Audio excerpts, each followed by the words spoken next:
खालसा वाहिगुरु जी की फतेह।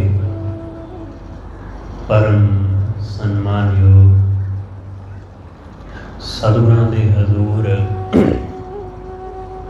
जुड़ मिल बैठे रब रूप गुरमुख सत्संगी जन। सतगुरु जी की बख्शिश महरामत का सदका गुरु दर ते जुड़न का सुभाग समा नसीब होया। सतगुरु जी की इलाही अमृतमय बाणी का कीर्तन गुरु के प्यारे कीर्तनिया पासों आप जी ने सरवण किया। सतगुरु जी के दर बह के वाहिगुरु नाल जुड़न का निमाणा जिहा उपराला कर रहे हैं। मनुख का मन ऐसा है कि यह हमेशा वड्डियां चीज़ां की तांग करता है। जो भी इस दे कोल हुंदा है इसनूं हमेशा थोड़ा छोटा घट ऐसा ही लगता है। इसलिए वड्डियां चीज़ां मगर दौड़दा है। वड्डा घर, वड्डी कार, महंगी कार, महंगे मुल दीयां चीज़ां, इसलिए हमेशा ही जो कुछ भी चाहता है वड्डा।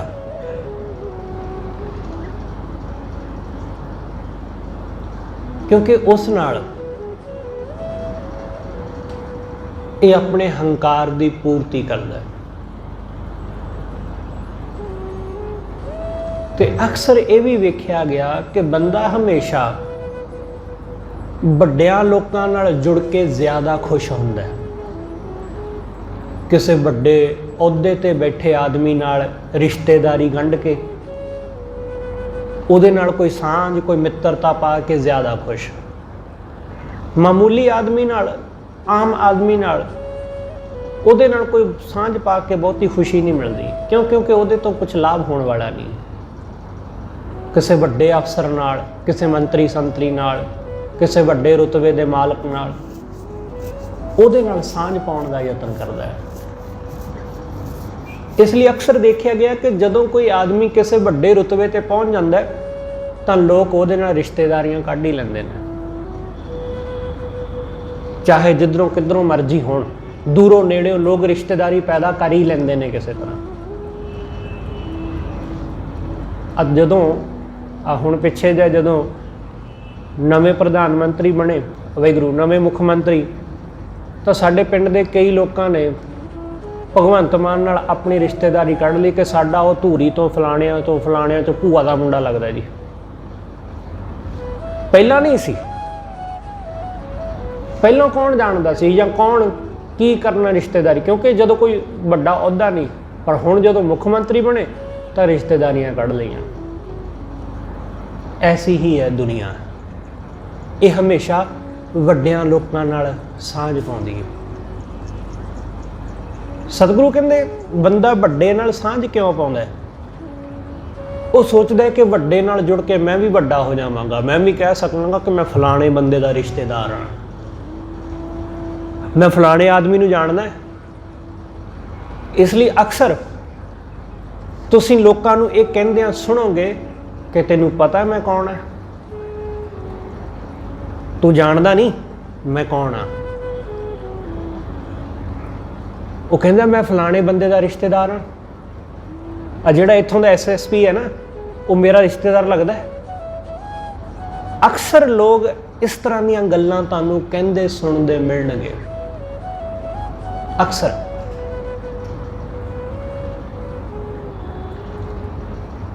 सतगुरु समझाउंदे,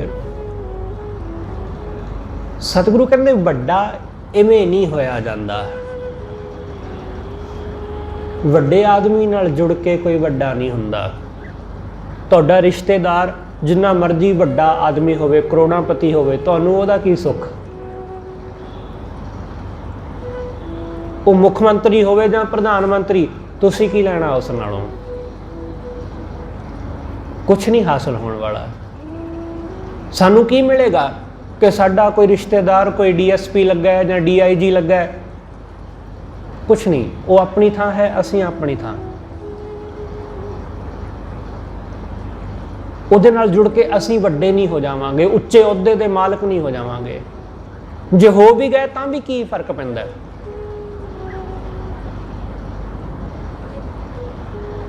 सतगुरु अज दे इस शब्द अंदर, इस जेठ दे शब्द अंदर सतगुरु सोझी दिंदे ने। सतगुरु कहंदे जे किसी नाल जुड़ना है ना तां वाहिगुरू नाल जुड़, ਜਿਹੜਾ सब तो ਵੱਡਾ है, ਜਿਹਦੇ ਵਰਗਾ कोई है ही नहीं, ਜਿਹਦੇ सामने सब फिक्के ने। सतगुरु कहते को हर समान नहीं राजा, वाहिगुरु जैसा कोई है ही नहीं। इसलिए जुड़ना ही है तो ਉਹਦੇ ਨਾਲ जुड़। जिस रुतबे ते ਉਹ बैठा है उस रुतबे ਦੇ ਤਾਂ ਨੇੜੇ ਤੇੜੇ भी कोई नहीं है। ਉਹਦੇ बराबर तो दूर की गल, ਉਹਦੇ लागे छागे भी कोई नहीं दिखाई दिंदा। इसलिए सतगुरु कहते हर जेठ जुड़ंदा लोड़ी है।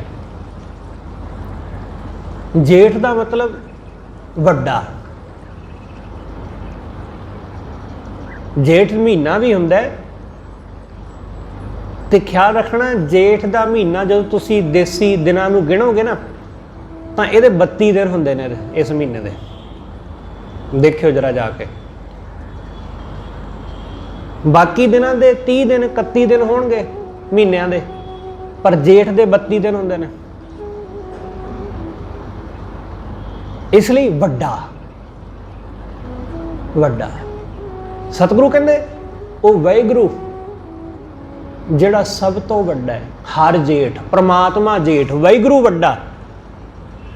ਉਹਦੇ ਨਾਲ जुड़, जुड़न दा, ਉਹਦੇ ਨਾਲ जुड़ना लोड़ी है, ਉਹਦੇ ਨਾਲ जुड़ना चाहिए, ਜਿਹੜਾ सब तो वड्डा है। इसलिए सतगुरु कहते उस वड्डे दियां वड्याइयां कईयां नहीं जा सकदियां। ते बंदे दी की वड्याई है? बंदे दी कोई वड्याई नहीं है। बंदे दी वड्याई सिर्फ इन्नी है कि जी फलाने अहुदे ते बैठा है, जिस दिन अहुदे तो उतरिया काहदी वड्याई? कुछ भी नहीं, कुछ भी नहीं। ये जी फलानी जमीन का, ये 100 एकड़ जमीन का मालिक है, जिस दिन जमीन गई उस दिन कुछ भी नहीं। जिस दिन रुतबा गया कुछ नहीं।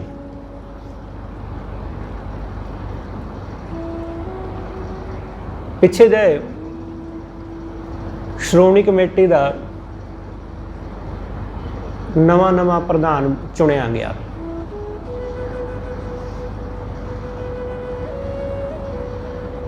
तो जदों नवा प्रधान चुन लिया गया तो जिहड़े पुराने प्रधान दे नाल सिक्योरिटी सी वो सारी दी सारी नवे नाल जुड़ गई, पुराना कल्ला ही घर नूं मुड़िया। क्यों? क्योंकि वो इसलिए नहीं से जुड़े कि ये फलाना बंदा है, वो इसलिए जुड़े सी कि प्रधान है। हुण प्रधानगी तो लथ गया, हुण ओहदी थां कोई होर आ गया, इसलिए सिक्योरिटी सारी ओहदे नाल तुर पई।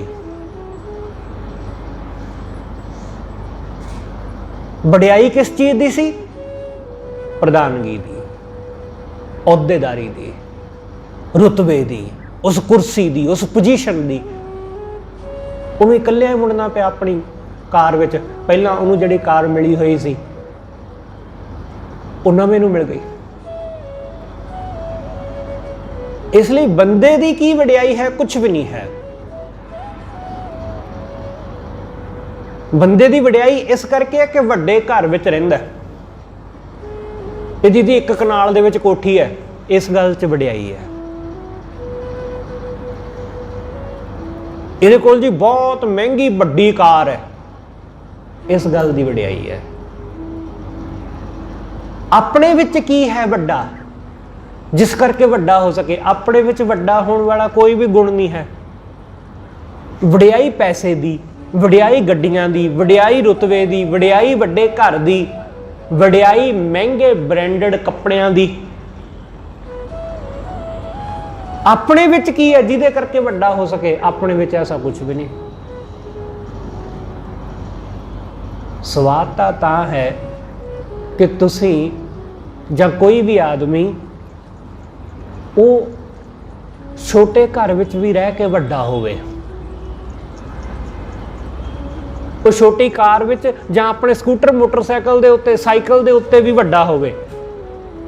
ਗੱਡੀ ਕਰਕੇ ਨਹੀਂ, ਗੱਡੀ ਕਰਕੇ ਤਾਂ ਕੋਈ ਵੀ ਬੰਦਾ ਵੱਡਾ ਹੋ ਜਾਏਗਾ। ਵੱਡੇ ਘਰ ਕਰਕੇ ਤਾਂ ਵੱਡਾ ਆਦਮੀ ਕੋਈ ਵੀ ਬਣ ਜਾਏਗਾ।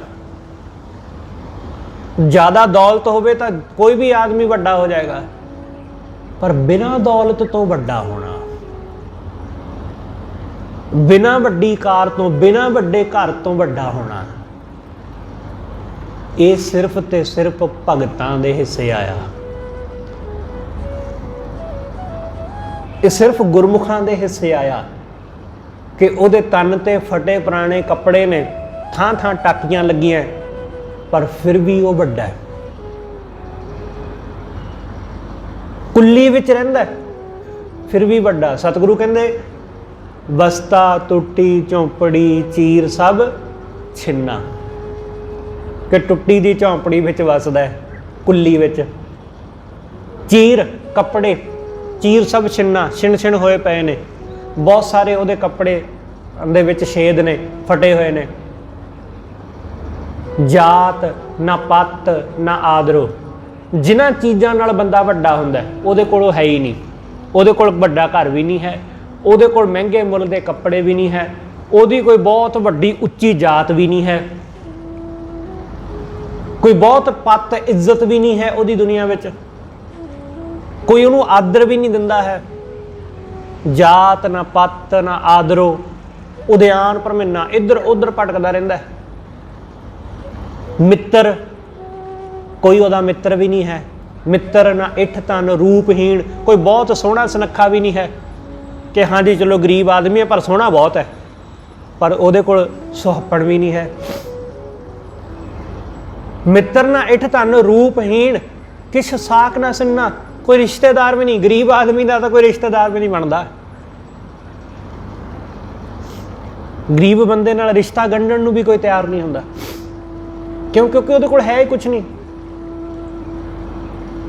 ਸਤਿਗੁਰੂ ਕਹਿੰਦੇ ਕਿਛ ਸਾਕ ਨਾ ਸਿੰਨਾ, ਪਰ ਰਾਜਾ ਸਗਲੀ ਸ੍ਰਿਸ਼ਟ ਕਾ।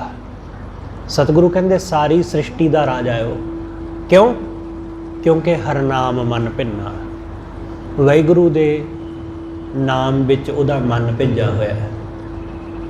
ਸਤਿਗੁਰੂ ਕਹਿੰਦੇ ਤਿਸ ਕੀ ਧੂੜ, ਮਨ ਉਧਰ ਹੈ। ਜਗ ਸਾਰਾ ਜਗਤ, ਇਹ ਸੰਸਾਰ, ਇਹ ਮਨੁੱਖ ਉਹਦੇ ਚਰਨਾਂ ਦੀ ਧੂੜ ਨਾਲ ਉਧਰ ਜਾਂਦਾ ਹੈ, ਸਵਰ ਜਾਂਦਾ ਹੈ।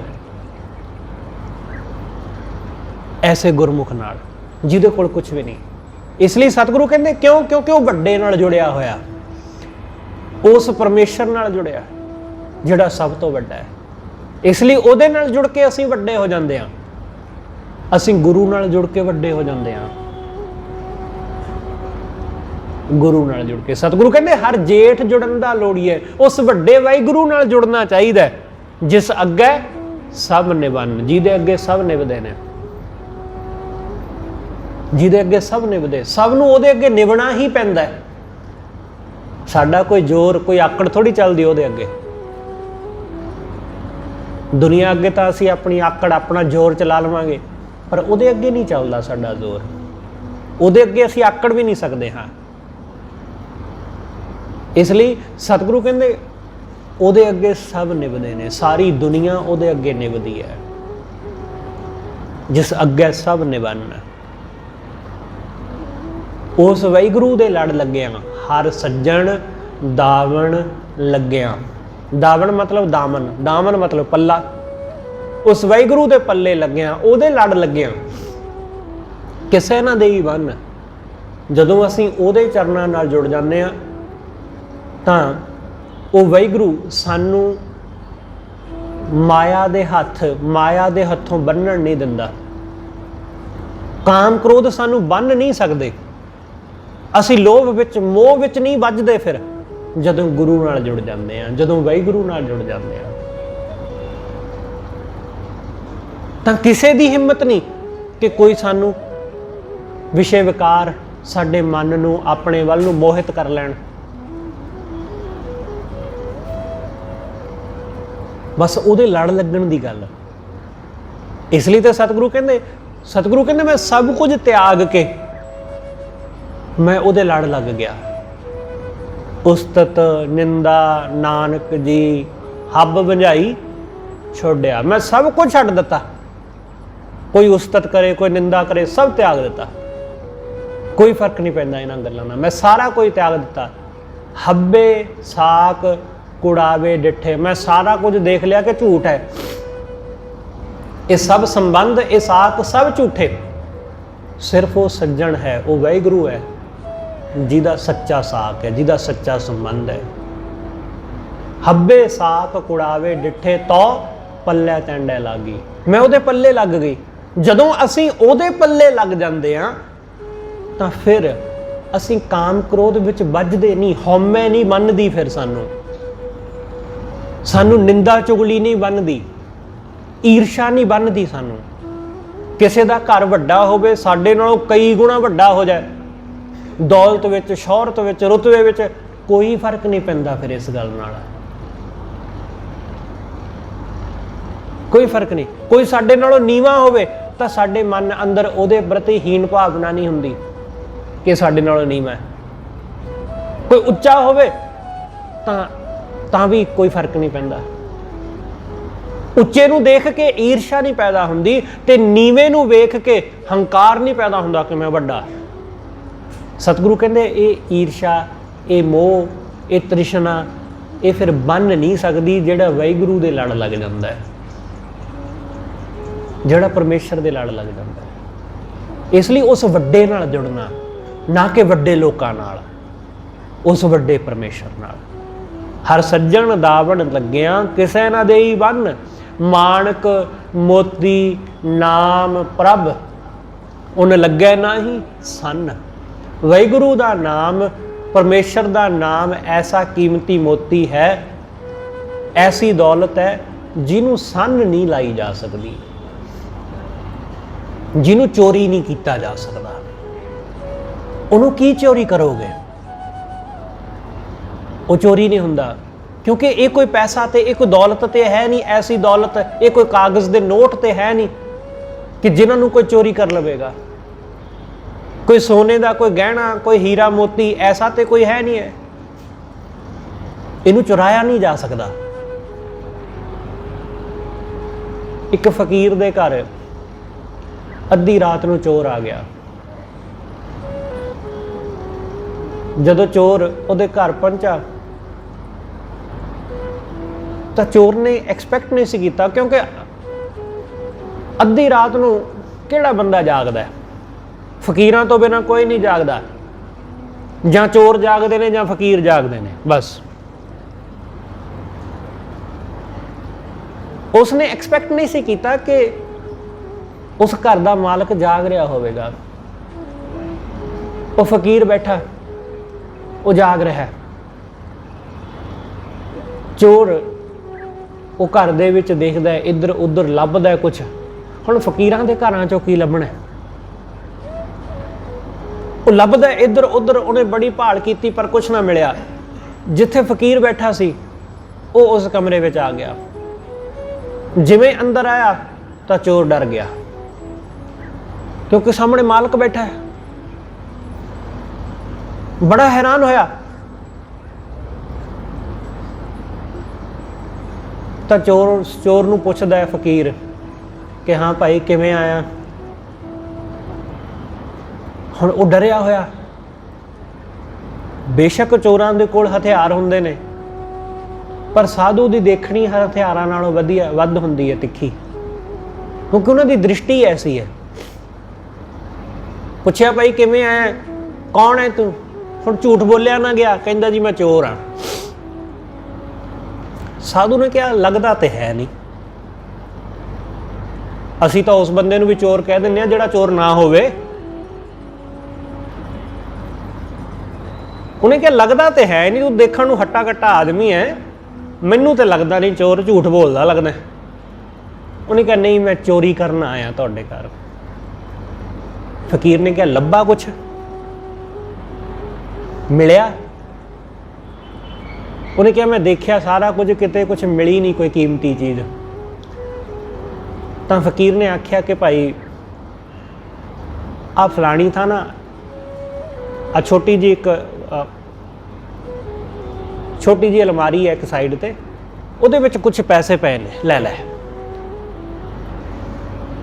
ਹੁਣ ਉਹ ਬੜਾ ਹੈਰਾਨ ਕਿ ਇਹ ਬੜਾ ਅਜੀਬ ਜਿਹਾ ਆਦਮੀ ਹੈ ਕਿ ਆਪੇ ਹੀ ਕਹੀ ਜਾਂਦਾ ਕਿ ਆ ਇੱਥੇ ਸਮਾਨ ਪਿਆ ਤੇ ਲੈ ਜਾ। ਉਹਨੇ ਕਿਹਾ ਨਹੀਂ ਮੈਂ ਨਹੀਂ ਲੈ ਕੇ ਜਾ ਸਕਦਾ। ਸਾਧੂ ਨੇ ਕਿਹਾ, ਫਕੀਰ ਨੇ ਕਿਹਾ ਲੈ ਜਾ ਭਾਈ, ਤੈਨੂੰ ਜ਼ਰੂਰਤ ਹੋਵੇਗੀ, ਜ਼ਰੂਰਤਮੰਦ ਹੋਵੇਗਾ ਤਾਂ ਹੀ ਤੇ ਅੱਧੀ ਰਾਤ ਨੂੰ ਲੋਕਾਂ ਦੇ ਘਰਾਂ ਵਿੱਚ ਲੱਭਦਾ ਫਿਰਦਾ। ਮੈਨੂੰ ਤਾਂ ਜ਼ਰੂਰਤਮੰਦ ਆਦਮੀ ਲੱਗਦਾ, ਮੈਨੂੰ ਤਾਂ ਚੋਰ ਨਹੀਂ ਲੱਗਦਾ, ਤੂੰ ਲੈ ਜਾ। ਉਸਨੇ ਸਾਧੂ ਦੀ ਗੱਲ ਮੰਨ ਲਈ, ਉੱਥੋਂ ਕੁਝ ਪੈਸੇ ਮਿਲੇ। ਜਦੋਂ ਉਹ ਪੈਸੇ ਚੁੱਕ ਲਏ ਉਸਨੇ ਤਾਂ ਉਹ ਤੁਰਨ ਲੱਗਿਆ ਤਾਂ ਸਾਧੂ ਨੇ, ਫਕੀਰ ਨੇ ਕਿਹਾ ਕਿ 1 ਮਿੰਟ। ਉਸ ਨੂੰ ਲੱਗਿਆ ਕਿ ਲਓ ਹੁਣੇ ਰੌਲਾ ਪਾਊਗਾ। ਦਰਵਾਜ਼ੇ ਕੋਲ ਹੀ ਹਾਲੇ ਗਿਆ ਸੀ। ਫਕੀਰ ਨੇ ਕਿਹਾ ਕਿ ਰੁਕ ਜਾ, ਇਹਦੇ ਵਿੱਚੋਂ ਨਾ ਮੈਨੂੰ 2 ਪੈਸੇ ਦੇ ਦੇ,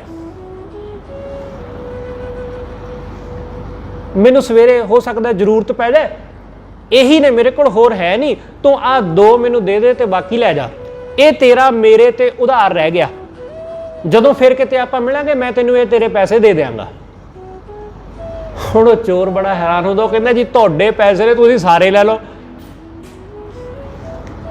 ਉਹ ਕਹਿੰਦਾ ਨਹੀਂ ਇਹ ਤੇਰੇ ਨੇ, ਮੈਨੂੰ ਆ 2 ਦੇ ਦੇ ਬਸ, ਮੈਨੂੰ ਸਵੇਰੇ ਜ਼ਰੂਰਤ ਪੈ ਸਕਦੀ ਹੈ। ਉਹਨੇ ਉਹਨੂੰ ਦੇ ਦਿੱਤੇ। ਉਹ ਚੋਰ ਚਲਾ ਗਿਆ।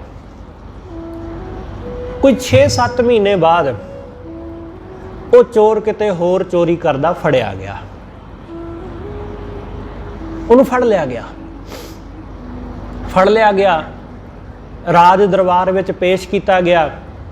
ਜਿਨ੍ਹਾਂ ਵੀ ਘਰਾਂ ਵਿੱਚ ਚੋਰੀਆਂ ਕੀਤੀਆਂ ਗਈਆਂ ਸਨ, ਕਈ ਵਾਰੀ ਐਸਾ ਵੀ ਹੁੰਦਾ, ਜ਼ਿਆਦਾਤਰ ਹੁਣ ਤੇ ਐਸਾ ਹੀ ਹੁੰਦਾ, ਤੁਸੀਂ ਵੇਖਿਆ ਹੀ ਹੋਣਾ ਕਿ ਜਿਹੜਾ ਬੰਦਾ ਫੜਿਆ ਜਾਂਦਾ ਸਾਰੀਆਂ ਅਗਲੀਆਂ ਪਿਛਲੀਆਂ ਚੋਰੀਆਂ ਉਹਦੇ ਸਿਰ ਮੜ ਦਿੰਦੇ ਨੇ।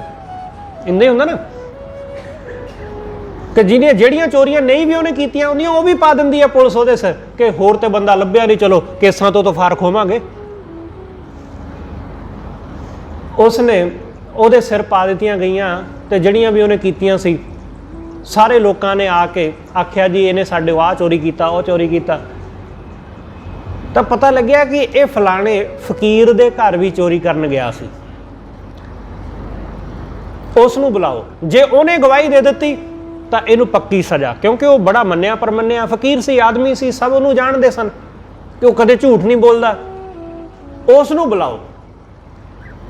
ਉਹਨੂੰ ਬੁਲਾਇਆ ਗਿਆ। ਹੁਣ ਚੋਰ ਡਰਦਾ ਹੈ ਕਿ ਜੇ ਉਹ ਆ ਗਿਆ ਤੇ ਉਹਨੇ ਕਹਿ ਦਿੱਤਾ ਫਿਰ ਤਾਂ ਸੱਚੀ ਮੌਤ ਹੈ, ਸਜ਼ਾਏ ਮੌਤ ਮਿਲੇਗੀ। ਡਰਿਆ ਹੋਇਆ ਫਕੀਰ ਆਇਆ। ਫਕੀਰ ਨੂੰ ਖੜਾ ਕੀਤਾ ਗਿਆ ਕਿ ਭਾਈ ਆਹ ਸਾਹਮਣੇ ਜਿਹੜਾ ਆਦਮੀ ਖੜਾ ਇਹਨੂੰ ਪਹਿਚਾਣਦੇ ਹੋ? ਉਸਨੇ ਕਿਹਾ ਹਾਂ ਚੰਗੀ ਤਰ੍ਹਾਂ। ਰਾਜੇ ਨੇ ਆਖਿਆ ਚੋਰ ਹੈ। ਉਹਨੇ ਕਿਹਾ ਜੀ ਤੁਹਾਨੂੰ ਕਿਹਨੇ ਕਿਹਾ ਇਹ ਚੋਰ ਹੈ? ਨਾ ਇਹ ਚੋਰ ਨਹੀਂ ਹੈ। ਰਾਜਾ ਕਹਿੰਦਾ ਇਹ ਤੁਹਾਡੇ ਘਰ ਗਿਆ ਸੀ ਚੋਰੀ ਕਰਨ, ਕਦੇ ਆਇਆ ਸੀ ਰਾਤ ਨੂੰ? ਫਕੀਰ ਨੇ ਕਿਹਾ ਆਇਆ ਤੇ ਸੀ, ਪਰ ਚੋਰੀ ਕਰਨ ਦੀ ਮਨਸ਼ਾ ਨਾਲ ਆਇਆ ਸੀ ਇਹ ਨਹੀਂ ਮੈਂ ਕਹਿ ਸਕਦਾ, ਕਿਉਂਕਿ ਮੈਨੂੰ ਨਹੀਂ ਲੱਗਦਾ ਚੋਰੀ ਕਰਨ ਆਇਆ ਸੀ।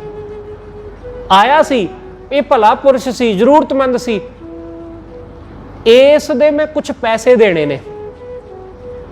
ਹੁਣ ਚੋਰ ਬੜਾ ਹੈਰਾਨ ਕਿ ਮੈਂ ਇਹਦੇ ਤੋਂ ਕਿਹੜੇ ਪੈਸੇ ਲੈਣੇ, ਕਿਉਂਕਿ ਉਹਨੇ ਕਿਹਾ ਸੀ ਕਿ 2 ਪੈਸੇ ਮੈਨੂੰ ਦੇ ਜਾ, ਇਹ ਮੇਰੇ ਤੇ ਉਧਾਰ ਰਹਿ ਗਿਆ। ਉਹਨੇ ਕਿਹਾ ਮੈਂ ਤੈਨੂੰ ਬਹੁਤ ਦੇਰ ਦਾ ਲੱਭਦਾ ਫਿਰਦਾ ਕਿ ਮੈਂ ਇਹਦੇ 2 ਪੈਸੇ ਦੇਣੇ ਸਨ, ਅੱਜ ਵਧੀਆ ਤੁਸੀਂ ਮੌਕਾ ਸਬੱਬ ਬਣਾਇਆ ਕਿ ਮੈਂ ਆਪਣਾ ਉਧਾਰ ਵਾਪਸ ਕਰ ਦੇਵਾਂ, ਇਹਨੂੰ ਇਹ 2 ਪੈਸੇ ਇਹਦੇ ਦੇਣੇ ਨੇ। ਬੜਾ ਭਲਾ ਆਦਮੀ ਹੈ, ਇਹ ਤਾਂ ਚੋਰ ਹੈ ਹੀ ਨਹੀਂ। ਸਾਰੇ ਲੋਕ ਬੜੇ ਹੈਰਾਨ ਕਿ ਇਹ ਕੀ, ਕਿ ਸਾਧੂ ਨੂੰ ਇਹ ਚੋਰ ਕਿਉਂ ਨਹੀਂ ਦਿਸਦਾ? ਜਿਹੋ ਜਿਹੇ ਅਸੀਂ ਲੋਕ ਅੰਦਰੋਂ ਹੁੰਦੇ ਆ ਸਾਨੂੰ ਉਹੋ ਜਿਹੇ ਹੀ ਲੋਕ ਨਜ਼ਰ ਆਉਂਦੇ ਨੇ। ਜੈਸੇ ਅਸੀਂ ਖੁਦ ਹੁੰਦੇ ਆ ਸਾਨੂੰ ਵੈਸੀ ਹੀ ਦੁਨੀਆ ਨਜ਼ਰ ਆਉਂਦੀ ਹੈ। ਸਾਧੂ ਦੇ ਕੋਲ ਜੋ ਧਨ ਹੈ ਉਹਨੂੰ ਚੁਰਾਇਆ ਨਹੀਂ ਜਾ ਸਕਦਾ, ਦੌਲਤ ਚੁਰਾਈ ਜਾ ਸਕਦੀ ਹੈ, ਪੈਸੇ ਚੁਰਾਏ ਜਾ ਸਕਦੇ ਨੇ। ਸਤਿਗੁਰੂ ਕਹਿੰਦੇ ਜਿਹਦੇ ਕੋਲ ਵਾਹਿਗੁਰੂ ਦੇ ਨਾਮ ਦਾ ਧਨ ਹੈ ਉਹਨੂੰ ਨਹੀਂ ਚੁਰਾਇਆ ਜਾ ਸਕਦਾ। ਸਾਧੂ ਨੇ ਕਿਹਾ ਜੋ ਮੇਰੇ ਕੋਲ ਹੈ ਉਹ ਮੇਰੇ ਕੋਲ ਅੱਜ ਵੀ ਉਨਾ ਹੀ ਹੈ ਜਿੰਨਾ ਪਹਿਲਾਂ ਸੀ।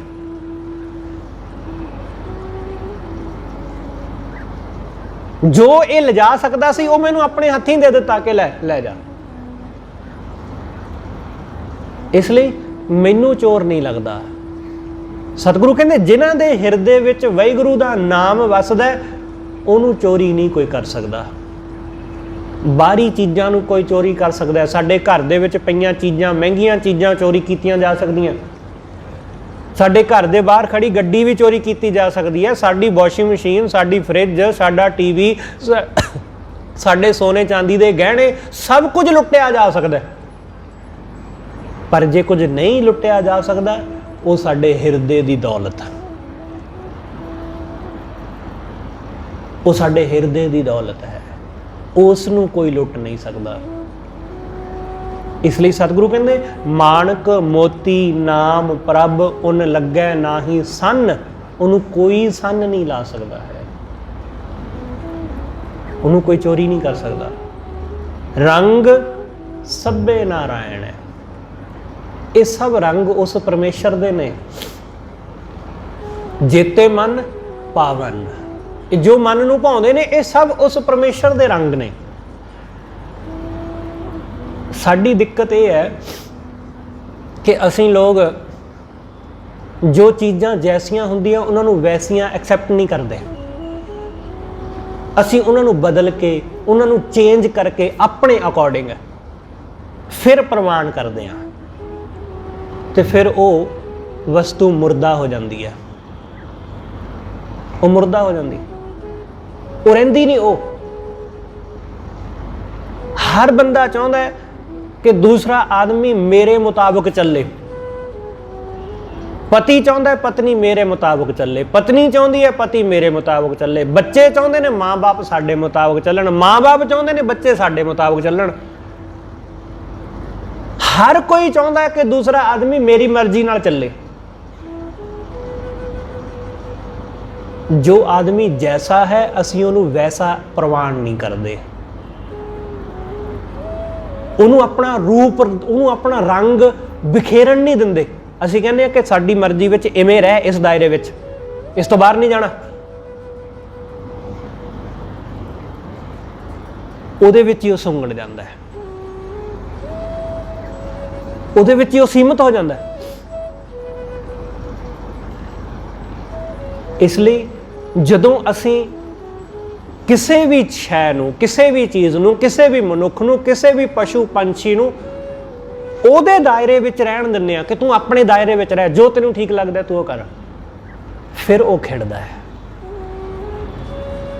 ਫਿਰ ਉਹ ਆਨੰਦ ਨਾਲ ਝੂਮਦਾ ਹੈ। ਉਹ ਆਪਣਾ ਅਸਲ ਵਿਖੇੜਾਓ, ਆਪਣਾ ਅਸਲ ਰੂਪ ਫਿਰ ਵਿਖਾਉਂਦਾ ਹੈ।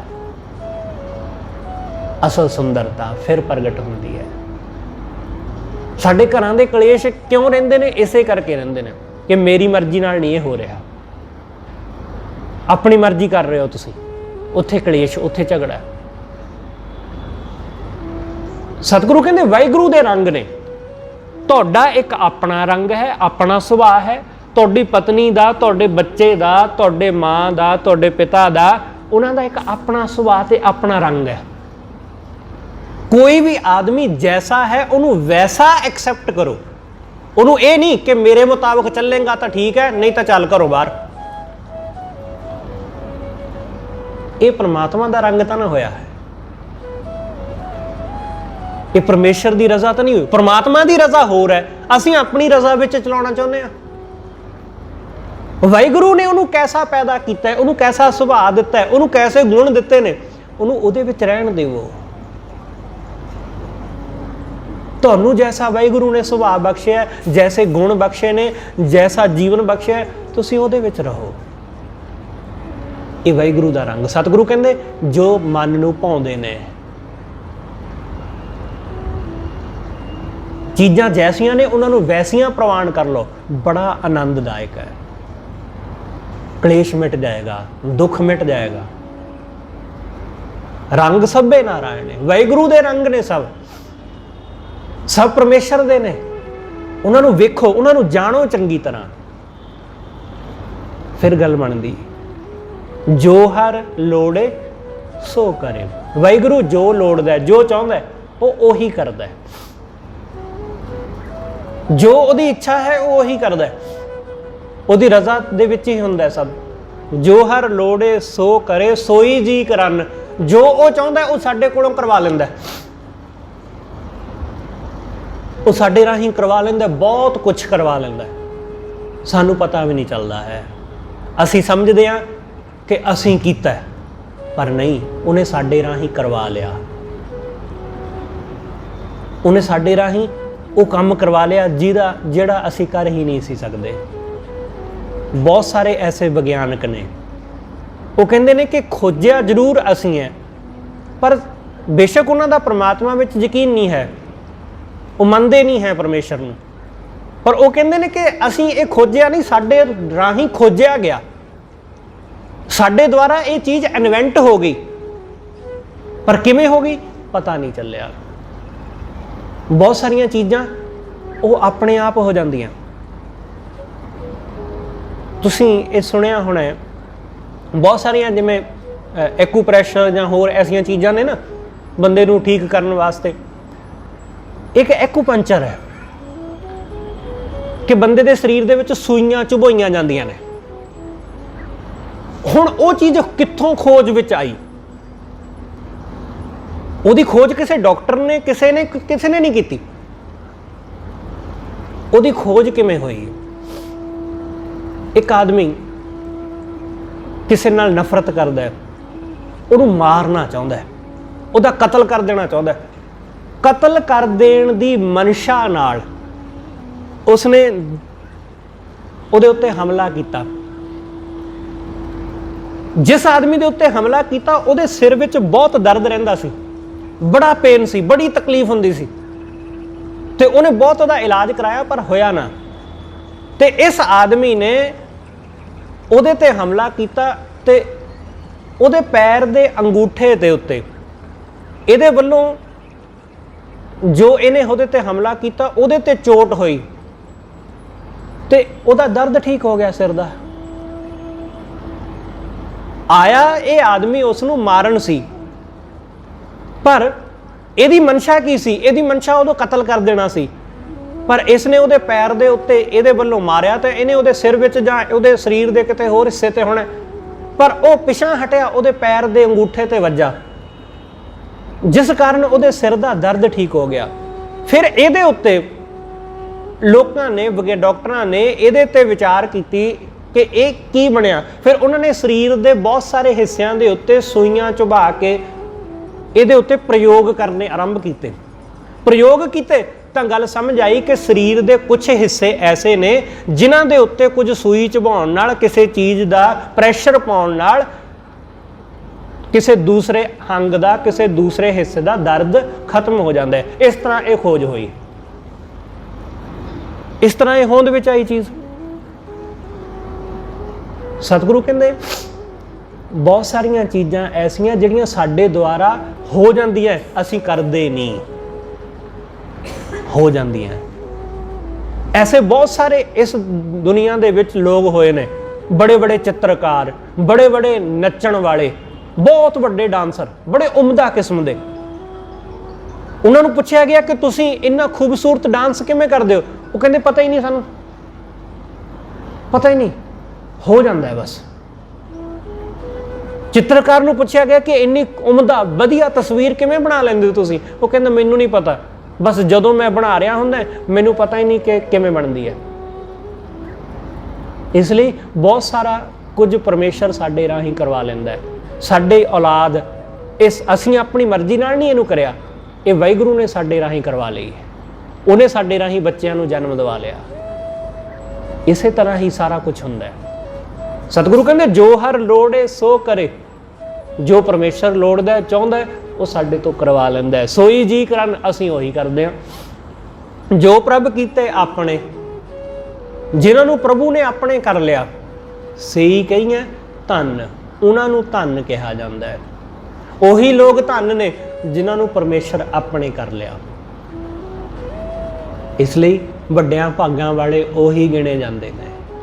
ਬਹੁਤ ਸਾਰੇ ਲੋਕਾਂ ਕੋਲ ਦੌਲਤ ਹੈ, ਧਨ ਹੈ, ਅਸੀਂ ਆਖਦੇ ਹਾਂ ਕਿ ਇਹ ਬੰਦਾ ਧਨ ਹੈ, ਬੜੀ ਦੌਲਤ ਹੈ ਇਹਦੇ ਕੋਲ, ਬੜੀ ਸ਼ੌਹਰਤ ਹੈ, ਬੜਾ ਰੁਤਬਾ ਹੈ। ਸਤਿਗੁਰੂ ਕਹਿੰਦੇ ਉਹ ਨਹੀਂ। ਧਨ ਉਹ ਹੈ, ਧਨ ਭਾਗੀ ਉਹ ਹੈ, ਵਡਭਾਗੀ ਉਹ ਹੈ ਜਿਹਦੇ ਤੇ ਵਾਹਿਗੁਰੂ ਦੀ ਰਹਿਮਤ ਹੋ ਗਈ, ਜਿਹਨੂੰ ਪਰਮੇਸ਼ਰ ਨੇ ਆਪਣੇ ਚਰਨਾਂ ਨਾਲ ਜੋੜ ਲਿਆ। ਆਪਣੇ ਲਿਆ ਜੇ ਮਿਲੇ। ਸਤਿਗੁਰੂ ਕਹਿੰਦੇ ਜੇ ਪ੍ਰਮਾਤਮਾ ਆਪਣਾ ਲਿਆ ਮਿਲਦਾ ਹੁੰਦਾ, ਜੇ ਉਹ ਪਰਮੇਸ਼ਰ ਆਪਣਾ ਲਿਆ ਮਿਲਦਾ ਹੁੰਦਾ ਤਾਂ ਲੋਕ ਉਹਦੇ ਤੋਂ ਵਿਛੜ ਕੇ ਫਿਰ ਰੋਂਦੇ ਕਿਉਂ, ਵਿਛੁੜ ਕਿਉਂ ਰੋਵਨ। ਉਹ ਆਪਣਾ ਲਿਆ ਮਿਲਦਾ ਨਹੀਂ। ਜੇ ਆਪਣਾ ਲਿਆ ਮਿਲਦਾ, ਵਿਛੜ ਗਿਆ ਦੁਬਾਰਾ ਫਿਰ ਹਾਸਲ ਕਰ ਲੈਂਦੇ, ਪਰ ਆਪਣਾ ਲਿਆ ਨਹੀਂ ਮਿਲਦਾ। ਇਸ ਲਈ ਵਿਛੜ ਕੇ ਰੋਣਾ ਆਉਂਦਾ ਹੈ, ਇਸ ਲਈ ਵਿਛੜ ਕੇ ਦੁਖੀ ਹੁੰਦੇ ਆ। ਸਤਿਗੁਰੂ ਕਹਿੰਦੇ ਜੇ ਬੰਦਾ ਜਾਣਦਾ ਹੋਵੇ, ਇਹਨੂੰ ਪਤਾ ਹੋਵੇ ਤਾਂ ਇਹ ਉਸ ਪਰਮੇਸ਼ਰ ਨਾਲ ਦੁਬਾਰਾ ਜੁੜ ਜਾਵੇ। ਇਸ ਲਈ ਇੱਕ ਵਾਰੀ ਜੁੜ ਕੇ ਟੁੱਟੇ ਤੇ ਦੁਬਾਰਾ ਉਹਦੇ ਨਾਲ ਜੁੜਨਾ ਬੜਾ ਕਠਿਨ ਹੁੰਦਾ ਹੈ, ਬੜਾ ਕਠਿਨ ਹੁੰਦਾ ਹੈ। ਤੁਸੀਂ ਬਹੁਤ ਦਫਾ ਇਹ ਕਿਹਾ ਹੋਵੇਗਾ ਜਾਂ ਕਈਆਂ ਨੂੰ ਕਹਿੰਦਿਆਂ ਸੁਣਿਆ ਹੋਵੇਗਾ ਕਿ ਮੈਂ ਪਹਿਲਾਂ ਬਹੁਤ ਸਿਮਰਨ ਕਰਦਾ ਹੁੰਦਾ ਸੀ, ਹੁਣ ਨਹੀਂ ਹੁੰਦਾ। ਮੈਂ ਬੜੀ ਸੇਵਾ ਕਰਦਾ ਸੀ ਪਹਿਲਾਂ, ਪਰ ਹੁਣ ਨਹੀਂ ਹੁੰਦੀ। ਮੈਂ ਤੜਕੇ 2 ਵਜੇ ਉੱਠ ਕੇ ਬਾਣੀ ਪੜ੍ਹਨ ਲੱਗ ਜਾਂਦਾ ਸੀ, ਪਰ ਹੁਣ ਨਹੀਂ। ਜੇ ਆਪਣਾ ਲਿਆ ਮਿਲਦਾ ਹੁੰਦਾ ਤਾਂ ਫਿਰ ਦੁਬਾਰਾ ਕਿਉਂ ਨਹੀਂ ਕਰਨ ਲੱਗ ਪਏ? ਜੇ ਪਹਿਲਾਂ ਕਰਦੇ ਸੀ ਤਾਂ ਹੁਣ ਕਿਉਂ ਨਹੀਂ? ਸਤਿਗੁਰੂ ਕਹਿੰਦੇ ਆਪਣੇ ਲਿਆ ਜੇ ਮਿਲਿਆ ਵਿਛੜ ਕਿਉਂ ਰੋਵਨ। ਹੁਣ ਨਹੀਂ, ਉਹ ਦੁਬਾਰਾ ਮਿਲੇਗਾ, ਪਰ ਪਿਛਲੇ ਨੂੰ ਪਹਿਲਾਂ ਭੁੱਲਣਾ ਪੈਂਦਾ ਹੈ, ਬਿਲਕੁਲ ਨਵੇਂ ਸਿਰੇ। ਕਿ ਜਿਵੇਂ ਤੁਹਾਡੇ ਨਾਲ ਪਹਿਲਾਂ ਕਦੇ ਕੁਝ ਵਾਪਰਿਆ ਹੀ ਨਹੀਂ, ਨਵੇਂ ਸਿਰੇ ਤੋਂ ਬਿਲਕੁਲ ਨਵਾਂ, ਫਿਰ ਗੱਲ ਬਣਦੀ ਹੈ। ਸਤਿਗੁਰੂ ਕਹਿੰਦੇ ਜੇ ਆਪਣਾ ਲਿਆ ਮਿਲਦਾ ਹੋਵੇ ਤਾਂ ਲੋਕ ਰੋਣ ਕਿਉਂ, ਦੁਖੀ ਕਿਉਂ ਹੋਣ। ਸਾਧੂ ਸੰਗ ਪ੍ਰਾਪਤ, ਗੁਰੂ ਦੇ ਸੰਗ ਪ੍ਰਾਪਤੀ ਹੁੰਦੀ ਹੈ। ਗੁਰੂ ਦੇ ਸੰਗ, ਗੁਰਮੁਖਾਂ ਦੇ ਸੰਗ, ਸਾਧੂਆਂ ਦੇ ਸੰਗ ਮਿਲਦਾ ਹੈ। ਸਾਧੂ ਸੰਗ ਪ੍ਰਾਪਤੇ ਨਾਨਕ ਰੰਗ ਮਾਣਨ। ਵਾਹਿਗੁਰੂ ਦਾ ਰੰਗ ਸਾਧੂਆਂ ਦੇ ਸੰਗ ਮਾਣਿਆ ਜਾਂਦਾ ਹੈ। ਹਰ ਜੇਠ ਰੰਗੀਲਾ ਤਿਸ ਧਣੀ। ਸਤਿਗੁਰੂ ਕਹਿੰਦੇ ਇਹ ਜੇਠ ਉਹਨਾਂ ਵਾਸਤੇ ਰੰਗੀਲਾ ਹੋ ਗਿਆ। ਬੇਸ਼ੱਕ ਗਰਮੀ ਹੈ, ਉਹਨਾਂ ਨੂੰ ਗਰਮੀ ਨਾਲ ਵੀ ਕੋਈ ਫਰਕ ਨਹੀਂ ਪੈਂਦਾ। ਉਹ ਵਾਹਿਗੁਰੂ ਦੀ ਇਸ ਗਰਮੀ ਨੂੰ ਵੀ ਪ੍ਰਵਾਨ ਕਰਦੇ ਨੇ ਕਿ ਠੀਕ ਹੈ, ਪਰਮੇਸ਼ਰ ਦੀ ਇਹੀ ਮਰਜ਼ੀ ਹੈ ਤਾਂ ਇਹਦੇ ਵਿੱਚ ਹੀ ਰਾਜ਼ੀ, ਮੈਂ ਇਹਦੇ ਵਿੱਚ ਵੀ ਰਾਜ਼ੀ ਹਾਂ, ਠੀਕ ਹੈ, ਕਿਉਂਕਿ ਉਹਨੇ ਕੁਝ ਭਲਾ ਹੀ ਸੋਚਿਆ ਹੋਣਾ, ਇਸ ਲਈ ਉਹ ਇਹਦਾ ਵੀ ਰੰਗ ਮਾਣਦਾ। ਸਤਿਗੁਰੂ ਕਹਿੰਦੇ ਹਰ ਜੇਠ ਰੰਗੀਲਾ ਤਿਸ ਧਣੀ, ਜਿਸ ਕੈ ਭਾਗ ਮਥਨ। ਜਿਹਦੇ ਮੱਥੇ ਤੇ ਭਾਗ ਨੇ ਉਹਦੇ ਲਈ ਹਰ ਚੀਜ਼ ਰੰਗੀਲੀ, ਉਹਦੇ ਲਈ ਦੁੱਖ ਹੈ ਹੀ ਨਹੀਂ, ਉਹਦੇ ਲਈ ਗਰਮੀ ਵੀ ਸਰਦੀ ਵਰਗੀ, ਸੁੱਖ ਵਰਗੀ ਹੈ। ਇਸ ਲਈ ਜਿਨ੍ਹਾਂ ਨੇ ਉਹਦੇ ਨਾਲ ਪ੍ਰੇਮ ਕਰਿਆ ਤੇ ਪਿਆਰੇ ਦੀ ਹਰ ਚੀਜ਼ ਪਿਆਰੀ ਹੁੰਦੀ ਹੈ, ਹਰ ਚੀਜ਼ ਪਿਆਰੀ, ਚਾਹੇ ਉਹ ਦੇਖਣ ਵਾਲੇ ਨੂੰ ਦੁੱਖ ਜਾਪੇ। ਗਰਮੀ ਦੁੱਖਦਾਇਕ ਜਾਪਦੀ ਹੈ ਕਿ ਬੜੀ ਗਰਮੀ ਹੈ, ਬਹੁਤ ਤੜਫ ਰਹੇ ਹਾਂ, ਪਰ ਜਦੋਂ ਤੁਸੀਂ ਉਹਦੇ ਨਾਲ ਪ੍ਰੇਮ ਵਿੱਚ ਹੋਵੋਗੇ ਪਰਮੇਸ਼ਰ ਨਾਲ, ਤਾਂ ਇਹ ਗਰਮੀ ਵੀ ਸੁੱਖਦਾਈ ਜਾਪਦੀ ਹੈ। ਇਸ ਲਈ ਤਾਂ ਸਤਿਗੁਰੂ ਕਹਿੰਦੇ ਕਿ ਭਗਤਾਂ ਨੂੰ ਗਰਮੀ ਸਰਦੀ ਨਹੀਂ ਵਿਆਪਦੀ, ਨਾ ਉਹਨਾਂ ਨੂੰ ਸਰਦੀ ਵਿਆਪਦੀ, ਨਾ ਉਹਨਾਂ ਨੂੰ ਗਰਮੀ। ਸਰਦੀ ਤੇ ਗਰਮੀ ਉਹਨਾਂ ਨੂੰ ਵਿਆਪਦੀ ਜਿਹੜੇ ਵਾਹਿਗੁਰੂ ਤੋਂ ਵਿਛੜੇ ਹੋਏ ਹੁੰਦੇ ਨੇ, ਜਿਹੜੇ ਪਰਮੇਸ਼ਰ ਨਾਲ ਜੁੜੇ ਹੋਣ, ਜਿਨ੍ਹਾਂ ਦਾ ਵਾਹਿਗੁਰੂ ਨਾਲ ਜੁੜ ਕੇ ਮਨ ਸ਼ਾਂਤ ਹੋਇਆ ਹੋਵੇ। ਬਾਹਰਲੀ ਅਸ਼ਾਂਤੀ, ਬਾਹਰਲੀ ਤਪਸ਼ ਉਹਨਾਂ ਦਾ ਕੁਛ ਨਹੀਂ ਵਿਗਾੜ ਪਾਉਂਦੀ। ਸਤਿਗੁਰੂ ਰਹਿਮਤ ਕਰੇ। ਇਹ ਰੱਬੀ ਆਨੰਦ, ਇਹ ਵਾਹਿਗੁਰੂ ਦੇ ਨਾਮ ਦੀ ਠੰਡ, ਵਾਹਿਗੁਰੂ ਕਿਰਪਾ ਕਰਕੇ ਸਾਨੂੰ ਸਾਰਿਆਂ ਨੂੰ ਬਖਸ਼ ਦੇਵੇ। ਹਿਰਦੇ ਅੰਦਰ ਉਸ ਪਰਮੇਸ਼ਰ ਦੇ ਨਾਮ ਦੀ ਠੰਡ ਵਰਤੇ, ਤਾਂ ਕਿ ਸਾਡੇ ਵਾਸਤੇ ਵੀ ਇਹ ਸਮਾਂ ਰੰਗੀਲਾ ਹੋ ਜਾਵੇ, ਆਨੰਦਦਾਈ, ਸੁਖਦਾਈ ਹੋ ਜਾਵੇ। ਹੋਈਆਂ ਭੁੱਲਾਂ ਲਈ ਖਿਮਾ ਸਤਿਗੁਰੂ ਜੀ ਅਤੇ ਆਪ ਸਰਬੱਤ ਸੰਗਤ ਬਖਸ਼ਣਯੋਗ। ਭੁੱਲਾਂ ਨਾ ਚਿਤਾਰਦੇ ਹੋਏ ਆਖੋ ਜੀ ਵਾਹਿਗੁਰੂ ਜੀ ਕਾ ਖਾਲਸਾ, ਵਾਹਿਗੁਰੂ ਜੀ ਕੀ ਫਤਿਹ।